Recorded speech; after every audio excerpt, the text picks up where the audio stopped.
ফুলেশ্বরী বাজারে আরেকজন বিশিষ্ট ব্যবসায়ী কাশেম, অনেক প্রিয় মুখ, সবাই ওনাকে কিন্তু এক নামেই চিনে কাশেম। কাশেমের পুরি কিন্তু অনেক বেশি বিখ্যাত। আচ্ছা কাশেম, এটা তো ফুলেশ্বরী বাজার। জি, ফুলেশ্বরী বাজারের নামটা আসলে কিভাবে আসছে, কিভাবে ফুলেশ্বরী বাজার হইলো?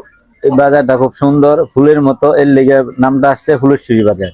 আচ্ছা আচ্ছা, অনেক সহজ স্বীকারোক্তি এবং একটা মজার। আমি তো বলছি যে কাশেমকে সবাই চিনে, কারণ কি ও খুবই ভালো একজন মজার মানুষ।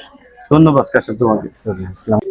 সালাম আলাইকুম কাকু। ওয়ালাইকুম আসসালাম। ফুলেশ্বরী বাজারের বিশিষ্ট ব্যবসায়ী আমাদের বাচ্চু কাকু। আচ্ছা বাচ্চু কাকু, আপনার কাছে আমার একটা ছোট প্রশ্নটা হচ্ছে, এটা তো ফুলেশ্বরী বাজার, জি জি, ফুলেশ্বরী বাজারের নামটা আসলে কিভাবে আসছে?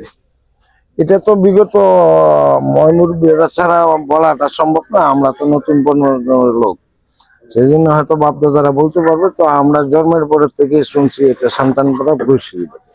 আচ্ছা আচ্ছা, উত্তরটা পাই নাই, দেখি আরেকজনকে জিজ্ঞেস করি। ফুলেশ্বরী বাজারের বিশিষ্ট ব্যবসায়ী মিন্টু ভাই। আচ্ছা মিন্টু ভাইয়ের কাছে আমার একটা প্রশ্ন, মিন্টু ভাই, এটা তো ফুলেশ্বরী বাজার, জি, এই ফুলেশ্বরী বাজারের নামটা আসলে কিভাবে আসছে? এটা একটা মহিলা ছিল ফুলেশ্বরী গিয়া, এই হের পরে এটা ফুলেশ্বরী বাজার। আচ্ছা আচ্ছা, তো দর্শক আপনারা যারা ভিডিওটি দেখছেন তারা কিন্তু আমাকে কমেন্ট করে জানাবেন যে মিন্টু ভাইয়ের উত্তরটি আসলে সঠিক হয়েছে কি। ধন্যবাদ মিন্টু ভাই।